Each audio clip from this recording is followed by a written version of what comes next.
씨발 존나 더워. 시발 존나 더워.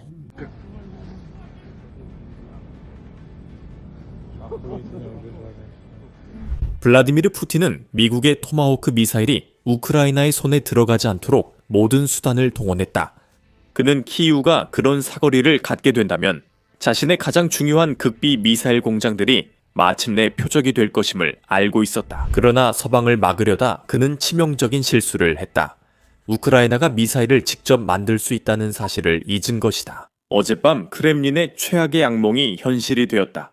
우크라이나는 거의 1000마일을 날아가는 무시무시한 신형 국산 미사일을 발사했고 이 미사일은 러시아의 뚫을 수 없는 방공망을 완전히 우회했다. 푸틴이 지키려 했던 바로 그 공장을 타격하기 위해 감행된 이번 공격은 러시아군에 충격을 안겼고 전쟁 블로거들은 레이더에 엄청난 사각지대가 있다고 비명을 질렀다. 하지만 문제를 해결하는 대신 크렘린은 자기 국민들을 속이는 데만 바쁘다. 푸틴은 군의 주요 통신 앱을 금지하는 조치를 강행하고 있으며 이로 인해 러시아 국영 TV에서는 격렬한 내전이 벌어지고 있다. 러시아는 무너지고 있고 푸틴이 내놓은 유일한 해결책은 더 많은 검열뿐이다. 자세한 내막은 이렇습니다. 어젯밤 우크라이나는 지금까지 우리가 본 것 중 가장 강력한 드론과 미사일 공격을 남부 러시아에 감행했다. 이번 전쟁에서 이번 공격으로 인한 피해는 컸고 놀라울 정도로 심각했다. 러시아 관측자들은 혼란스러워했다. 왜냐하면 우크라이나 드론은 보통 이렇게 멀리까지 가지 않고 이런 화력을 갖추는 경우도 드물기 때문이다. 이때 누군가가 러시아인들이 싫어할 만한 수수께끼 같은 메시지를 올렸다. 이 사람은 드니즈 스킬러먼입니다. 그는 이렇게 올렸습니다. 여기 맥락 없는 짧은 영상이 있습니다. 맥락은 나중에 제공하겠습니다. 자, 왜 이게 그렇게 중요한 걸까요? 보시다시피 그는 아무나가 아닙니다. 그는 파이어포인트라는 회사의 핵심 인물입니다. 이 회사는 우크라이나의 플라밍고 미사일, 즉 사거리가 더 긴 미사일을 생산하는 바로 그 회사입니다. 토마호크를 떠올려 보세요. 그가 올린 영상을 한번 보세요.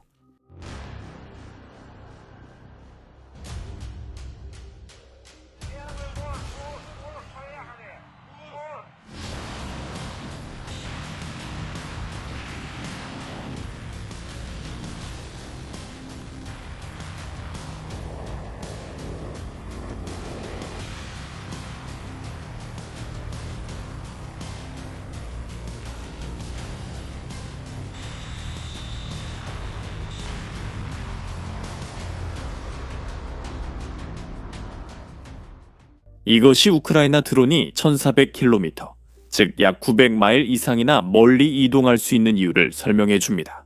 그건 흔한 일이 아니고 사실 그건 드론이 아니라 플라밍고 미사일이었기 때문에 일어난 일이었습니다. 사실 우크라이나가 자국에서 생산한 미사일로 이렇게 깊숙이 타격한 것은 이번이 처음입니다. 그리고 그 목표는 이게 바로 푸틴에게 치명적인 이유입니다. 플라밍고 미사일이 보틴스크 기계 제작 공장을 타격했습니다. 이름이 오해를 줄 수 있지만 실제로는 미사일을 만드는 곳입니다. 이곳은 국영 전략 방위 공장으로 러시아에서 가장 중요한 미사일 공장 중 하나입니다. 단거리 이스칸데르 미사일, 대륙간 탄도 미사일, ICBM, 그리고 더 중요한 것은 러시아의 신형 오레치니크 ICBM을 생산합니다. 이것이 푸틴이 우크라이나의 토마호크 미사일 보유를 원치 않은 이유입니다. 그러나 우크라이나는 토마호크가 필요하지 않았습니다. 근처에 사는 러시아인이 공격 장면을 녹화했습니다. 충격에 휩싸인 그의 목소리를 들어보세요. 씨발 엄청 뜨거워. 씨발 장난하는 거야? 진짜 씨발 엄청 뜨거워. 씨발 Где? по звуку. Еще где-то выпал.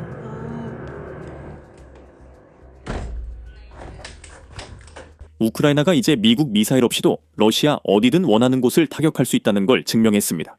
이제 질문은 우크라이나가 이 미사일들을 어떻게 통과시켰느냐는 것입니다. 러시아 영공을 통해서. 방어체계는 이런 이유로 존재해.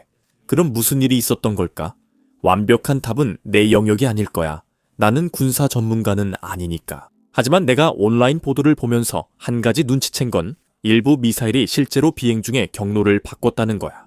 미사일이 이런 행동을 하는 건 흔하지만 우크라이나가 완전히 자국 생산 미사일로 이뤄낸 것은 정말 인상적이야. 그리고 사실 그건 우리가 곧 이야기할 아주 큰 이점이야. 하지만 지금은 이 미사일들이 실제로 경로를 바꿨기 때문에 1400km 떨어진 목표를 타격하기 위해 약 1600km를 이동했다는 뜻이야. 추가로 이동한 거리가 실제로 그들이 방공망을 피하는 데 도움이 됐어. 그렇다고 해서 러시아 방공망이 성공하지 못했다는 뜻은 아니야. 일부 미사일은 격추했지만 전부는 아니었어. 우크라이나군이 미사일을 미끼로 쓰거나 한 목표에 여러 미사일을 보내 일부가 통과하게 했을 수 있어. 내가 말했듯이 전체 전략을 알지 못해. 그리고 우크라이나가 러시아 방공망을 어떻게 속이는지 설명해주지 않을 거라고 확신해. 하지만 무엇이든 간에 효과가 있으니까 지금 박수를 쳐줘야 해. 우크라이나가 플라밍고를 세상에 공개한 이후로 이게 모두의 꿈이었지. 그들은 사거리와 생산량에 대해 큰 약속을 했고 어젯밤에 그 약속을 지키기 시작했어. 모든 게 긍정적인 건 아니야. 여전히 큰 문제가 남아있고 우크라이나에 대해 짚고 넘어가야 해. 이 미사일을 발표했을 때 그들은 지금까지 생산한 것보다 훨씬 더 많은 플라밍고를 생산하기를 바랐어. 생산 능력이 그들의 야망이나 발표와 정확히 일치하지 않고 있어. 그 이유 중 일부는 러시아가 우크라이나 공장도 타격하고 있기 때문이야. 하지만 우크라이나가 이런 공격을 계속 이어가고 생산량을 늘릴 수 있다면 협상에 대한 계산법이 완전히 달라질 거야. 이 모든 미사일들 뿐만 아니라 우크라이나 드론도 여전히 매우 강력하거든. 왜냐하면 바로 어젯밤에도 드론 사거리 안에 있던 러시아 공장 여러 곳을 추가로 파괴했거든. 다른 목표들 언급 전에 플라밍고 미사일로 러시아 미사일 공장이 파괴된 후 러시아 전쟁 블로거들의 반응을 보여주고 싶어. 그들은 방공망 실패에 크게 분노했고 여기 그들의 메시지가 있어. 이게 뭐였든 간에 어떻게 우리나라 상공을 1400km 이상이나 날아오면서 모든 잠재적인 방공구역을 다 피해갈 수 있었던 거지? 여기서 어떻게라는 질문은 소파에 앉아 한탄하거나 패배주의적인 말을 중얼거리거나 죄 없는 사람을 처벌하라고 던지는 빈말이 아니야. 이 질문은 상황을 제대로 분석해서 이런 일이 다시는 일어나지 않도록 하기 위해 꼭 필요한 거야. 방공 시스템에서 무엇이 실패했는지, 어디를 강화해야 하는지, 어떤 새로운 자산을 배치해야 하는지에 대한 질문이야. 그리고 이 메시지의 마지막에는 소름 끼치는 부분이 나왔어. 만약 그 탄두가 핵무기였다면 어땠을까? 이제 그들은 공장뿐 아니라 우크라이나가 어떤 목표든 공격할 수 있고 러시아 방공망이 러시아인들을 제대로 보호하지 못한다는 걸 알게 됐어. 지금 그런 상황이야. 우크라이나는 핵무기가 없으니 핵탄두를 쓸 일은 절대 없어. 하지만 러시아가 그걸 걱정하게 된 건 보기 좋다. 러시아인들이 이 손실을 받아들일 틈도 없이 우크라이나는 이미 다음 공장들을 노리고 있었어. 이번에는 플라밍고가 아니라 드론으로 말이지. 그럼에도 불구하고 결과는 거의 똑같았어.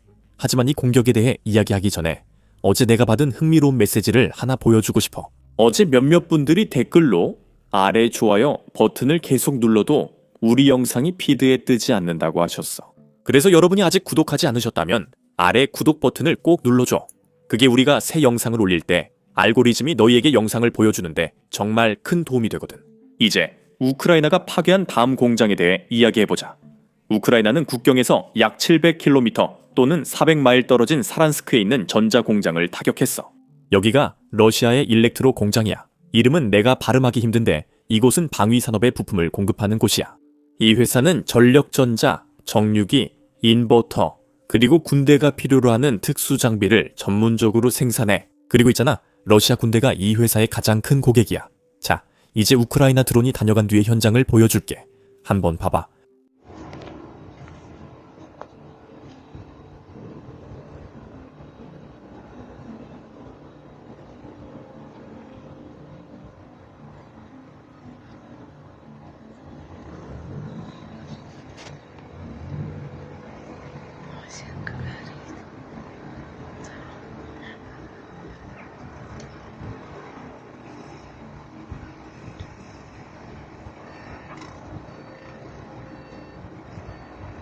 그 다음에 우크라이나가 러시아 사마라 지역에 있는 네프트그로스크 가스처리 공장을 타격했어.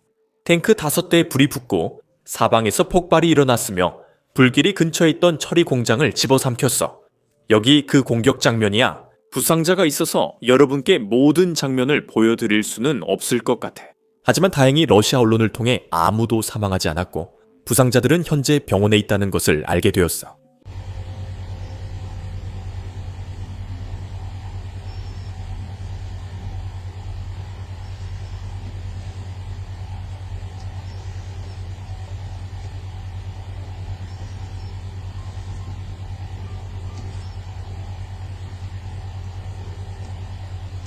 그런 다음 우크라이나군은 F2 드론을 사용해 러시아의 토르 미사일 시스템 3대를 파괴하는 영상을 공개했어.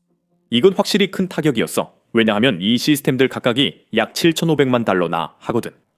하지만 더 중요한 건 이런 시스템들이 파괴되면 러시아 방공망에 구멍이 생기고 우크라이나가 그 구멍을 이용할 수 있다는 거야. 나중에는 더 많은 공장, 정유소, 그리고 더 많은 목표물을 타격할 수 있게 돼. 이게 바로 성공을 계속 쌓아가는 방법이야. 방공 시스템이 추가로 파괴될수록 다음 공격이 더 쉽고 효과적이야. 이제 나는 러시아 내부에서 푸틴에게 큰 골칫거리를 주고 우리가 논의한 모든 것과 관련된 또 다른 일에 주목하고 싶어. 러시아가 텔레그램을 금지하고 있어. 지금도 러시아인들은 그 앱 접속에 어려움을 겪고 있어. 러시아인들은 소통과 뉴스에 텔레그램을 매우 선호해. 그래서 그들은 크렘린의 결정이 마음에 들지 않아. 이 금지를 정당화하기 위해 푸틴은 FSB에게 텔레그램이 이른바 왜 위험한지 설명하는 공개 서한을 발표하라고 요청했어. 주장은 꽤 간단해. FSB는 우크라이나가 텔레그램에 게시된 정보를 접근해서 러시아 군대에 대항하는 데 사용할 수 있다고 말해. 이 논리의 유일한 문제는 크렘린 자체가 텔레그램 사용을 계속하겠다고 밝힌 거야. 러시아 시민들만 사용이 금지된 거지. 푸틴 대변인 드미트리 페스코프가 크렘린의 텔레그램 사용에 문제 없다고 확인하는 장면이야. 한번 봐봐. 메신저 제한에도 불구하고 크렘린이 텔레그램 공식 채널 운영에 겪는 어려움이 있나요? 아니요, 없습니다. 우리는 맥스에도 채널이 있지만 텔레그램 채널도 그대로 운영되고 있습니다. 정말 역 같아요. 그걸 관리할 때 VPN이나 프록시를 사용하시나요? 저는 영상이 전혀 로드되지 않아요. 크렘린에는 있잖아요. 어딘가에 누군가가 있다는 거죠. 아시잖아요. 그게 저희에게는 정말 중요합니다. 우선 해외에 많은 동포가 있습니다. 외국인들도 대통령 의제에 관심이 많아 이를 전달하는 것이 우리에게도 이익입니다. 정말 역 같아요. 영어로 된 채널이 있나요? 물론이죠. 그러니까 텔레그램은 시민들에게는 너무 위험하지만 정부에게는 완전히 안전하다는 거군요. 그 논리는 전혀 말이 안 됩니다. 페스코프에게 상황이 좋지 않습니다. 러시아인들이 이미 그에게 화가 났기 때문입니다. 텔레그램이 처음 멈췄을 때 많은 러시아인들은 우리 군인들이 이 금지 조치를 어떻게 처리할지 의문을 가졌습니다. 그리고 그는 바로 이 질문을 받았습니다. 그리고 그는 이렇게 대답했습니다. 지금 러시아 군인들이 최전선에서 텔레그램으로 소통한다는 건 상상할 수 없다고 했죠. 그건 무지하거나 그냥 거짓말입니다. 왜냐하면 러시아 군인들은 모든 일에 텔레그램을 사용하니까요. 조정, 표적 지정, 물자 지원 등 텔레그램은 최전선 작전에 필수적입니다. 그래서 페스코프가 이런 말을 공개적으로 하자 러시아 군사 분석가들이 분노했고 그 분노는 여전히 계속되고 있습니다. 러시아 TV에서 그들이 어떻게 반응하고 있는지 보여드리겠습니다. 그리고 그들은 페스코프를 아주 자주 언급합니다. 한번 들어보시죠. 타격은 예상치 못한 곳에서 왔습니다. 흥미롭지 않습니까? 우크라이나 측이 공세를 준비하고 있다는 걸 봤습니다. 그런데도 우리는 속도를 늦추기로 했죠. 젠장할 텔레그램 때문에. 왜냐하면 어떤 사람이 말했듯이 정치인인데 아마도 정치인이나 관료일 겁니다. 지금 그 사람 말을 인용하겠습니다. 상상하기 어려울 것 같아요. 지금 읽어드릴 테니 코멘트해 주세요. 최전방 소통이 텔레그램이나 다른 메신저로 이루어진다는 건 상상할 수 없다고 봅니다. 우리 쪽 한 관리가 그렇게 제공된다고 생각하지는 않지만 그래도 지금 나머지는 잠깐만요. 이건 중요합니다. 왜 그런지 설명드리겠습니다. 그래서 최전방 소통이 텔레그램이나 다른 메신저를 통해 제공된다고는 상상할 수 없을 것 같습니다. 그런 일은 상상하기 어렵고 불가능합니다. 시발 존나 더워.